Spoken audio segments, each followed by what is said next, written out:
Hello，我係 Jeffrey。大家有冇諗過呢？如果我哋現實中有隨意門，土地同物業嘅價格會變成點？咁顯然易見啦，土地同物業嘅價格會大幅下跌，因為其實你都有隨意門啦。咁我住邊都冇所謂嘅。咁其實我哋地鐵站呢，而家鐵路咁方便，係有啲似隨意門嘅。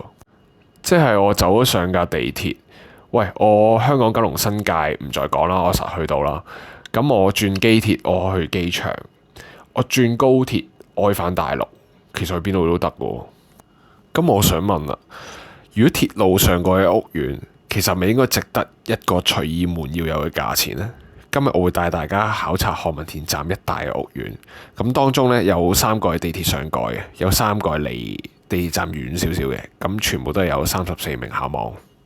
咁我哋而家先嚟睇緊嘅呢，就係華懋新起嘅如一啦，分4座。咁我哋頭先片頭見到啦，八達通一拍出閘呢，就係呢度嘅入口噶啦。主打就500尺左右嘅兩房啦，同埋900尺。咁啊，如一向南呢，就有好靚嘅維港景啊。我呢係唔只有一個朋友住緊何文田站上蓋，咁佢哋嘅 feedback 呢都係呢度太方便啊，住到嘅人好冇耐性。你諗下，屋苑平台有部 lift 俾你搭落去地鐵拍八達通個位喎，係令人方便到幾咁上癮。咁而家鏡頭影緊嘅就係英軍新起嘅浪言峰啦，咁佢都係何文田站上蓋，主打啲500尺嘅兩房同700幾尺嘅3房。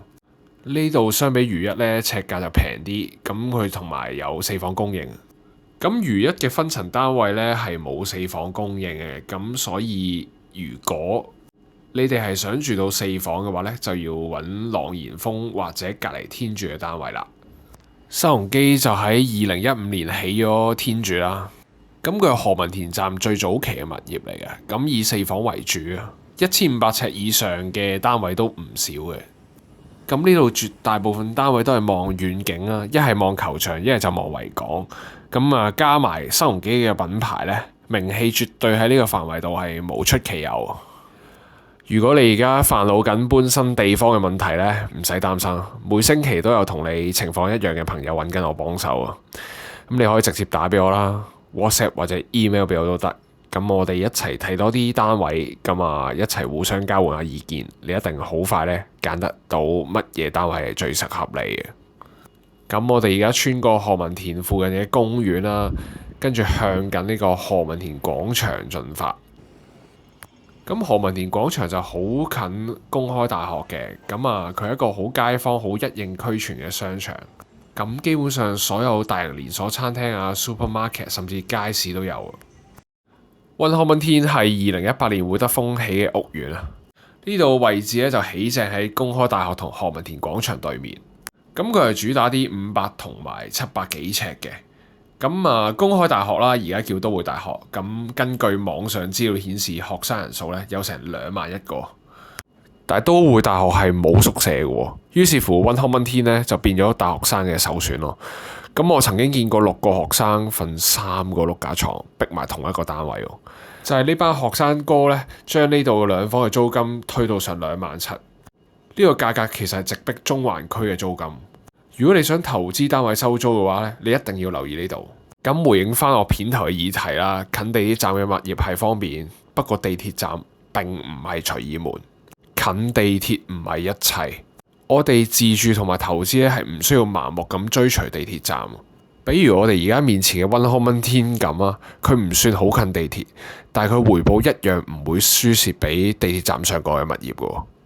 咁運何文田隔離嘅浩田係一個更加大型嘅屋苑，有成9座。咁啊，2017年由嘉里興建嘅。咁佢一樣係主打啲500零600尺嘅兩房。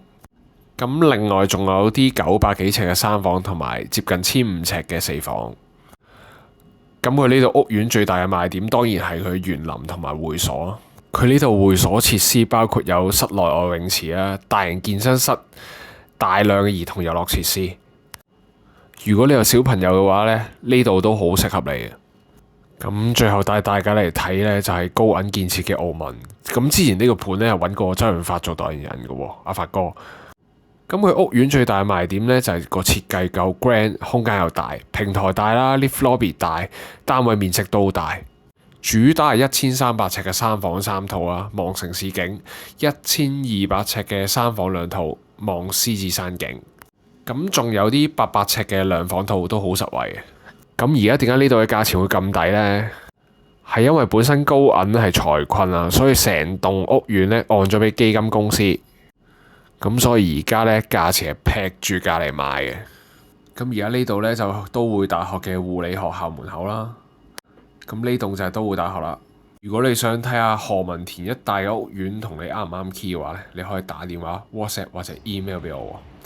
咁啊，我係 Jeffrey 啊。咁啊，今日多謝晒你嘅收睇。